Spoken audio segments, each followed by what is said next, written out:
गुरु भक्ति योग।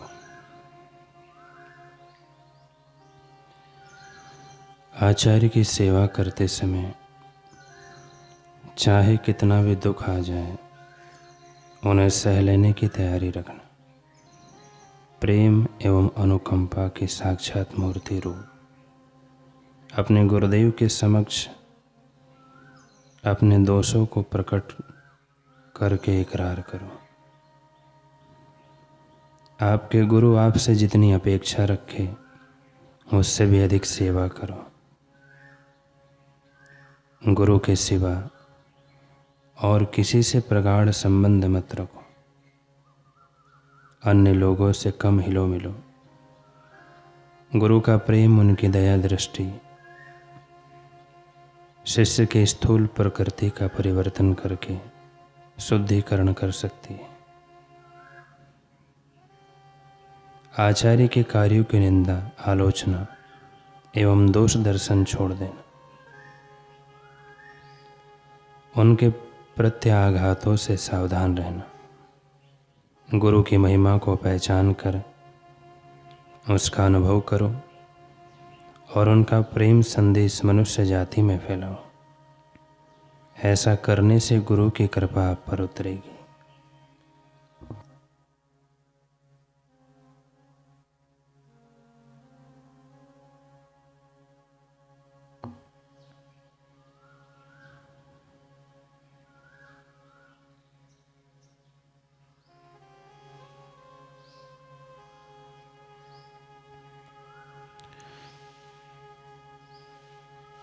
स्वामी राम लिखते हैं कि एक स्वामी जी प्रायः ही अपने शिष्य के घर आकर रुका करते थे। वह बहुत ही शांत प्रकार के महात्मा थे। उनका आचार विचार बहुत ही पवित्र था। उन्होंने उच्च कोटि की साधना की थी। दया, करुणा, ज्ञान, भक्ति और वैराग्य उनमें कूट कूट कर भरा हुआ था।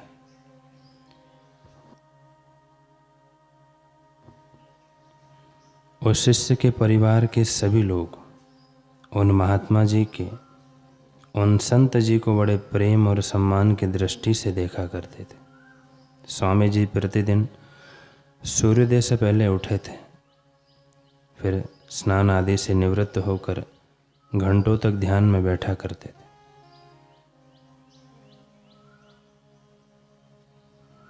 किंतु एक बार जब वह अपने शिष्य के घर आए तो उनके व्यवहार में लोगों ने बड़ा ही परिवर्तन पाया। एक दिन प्रातःकाल स्वामी जी जोर जोर से चिल्लाने लगे, ये हमारे लिए भोजन लाओ। लोगों ने सोचा स्वामी जी शायद मानसिक असंतुलन के शिकार हो गए हैं। उनका शिष्य बोला, स्वामी जी, यह तो आपके स्नान करने का समय है।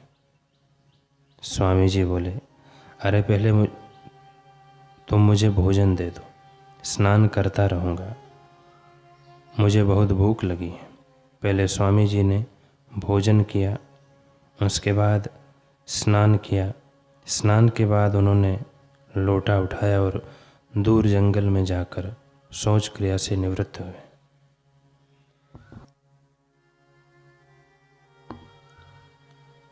शौच क्रिया से निवृत्त होने के बाद सोने चले गए। इस प्रकार अपने कार्यक्रम के द्वारा उन्होंने पूरा का पूरा घर अस्त व्यस्त कर दिया। घर वाले समझ नहीं पा रहे थे कि गुरुजी को क्या हो गया है।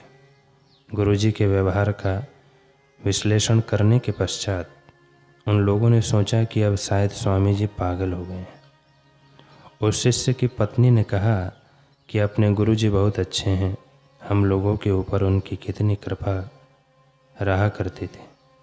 हम लोगों को चाहिए कि हम उनकी सहायता करें। अतः उन लोगों ने डॉक्टर को बुलाया।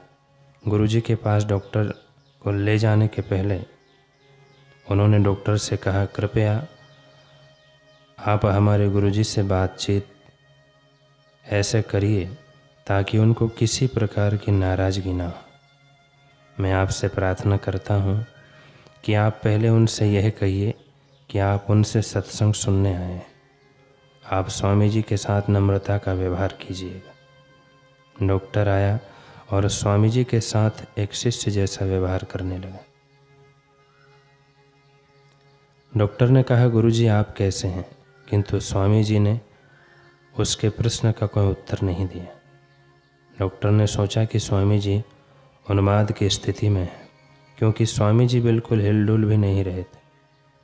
डॉक्टर ने उनकी आंखों को देखा और पाया कि उनकी आंखों में किसी भी प्रकार की गति भी नहीं थी।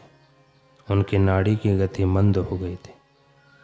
उस डॉक्टर ने अपने दूसरे डॉक्टर मित्रों को बुलाया। फिर दोनों डॉक्टरों ने मिलकर गुरुजी को देखा। इस प्रकार एक दूसरे से विचार विमर्श करके डॉक्टर ने कहा, मुझे तो यह आशा नहीं लगती कि यह स्वामी जी अधिक देर तक जीवित रहेंगे। एक डॉक्टर ने स्टेथोस्कोप से निरीक्षण करके बताया, इनके हृदय की गति अवरुद्ध हो रही है। उस घर की स्त्री ने रोना शुरू कर दिया, क्योंकि उसने उन स्वामी जी को अपना आध्यात्मिक पिता स्वीकार कर लिया था। संयोग की बात थी कि स्वामी राम लिखते हैं कि संयोग की बात थी कि मैं उन दिनों उसी छोटे से कस्बे में रहा करता था। उस परिवार के लोग मुझे भी अच्छी तरह जानते थे। उन लोगों ने सोचा कि हो सकता है कि मैं स्वामी जी का कुछ उपचार कर सकूं, अतः मुझे बुलाकर ले गए। जब मैं वहां पहुंचा तो स्वामी जी उठकर बैठ गए। मैंने पूछा, स्वामी जी ये सब क्या हो रहा है? स्वामी जी बोले, कुछ तो नहीं, क्या हुआ? मैंने कहा, सभी लोग चिंतित हैं। आज मेरे माता पिता नहीं रहे, इसलिए मैं ध्यान नहीं कर रहा हूँ। मैं समझ गया कि वे रहस्यमयी समय भाषा में बोल रहे हैं, क्योंकि महापुरुष की हर वाणी में कुछ न कुछ रहस्य छुपा होता है। मैंने कहा, आपके माता पिता का देहांत हो गया है, परंतु आप तो एक सन्यासी महात्मा है, महापुरुष स्वामी हैं। आपको माता पिता के देहांत से क्या लेना देना? वह बोले, नहीं नहीं, आपके भी माता पिता हैं। जब वे मर जाएंगे तो आपको भी पता चलेगा। आसक्ति मेरी माता थी और क्रोध था मेरा पिता। वे दोनों आज मर गए। अब मेरे पास कोई भी नहीं रहा। मुझे इस समय कुछ भी करने को नहीं रह गया है।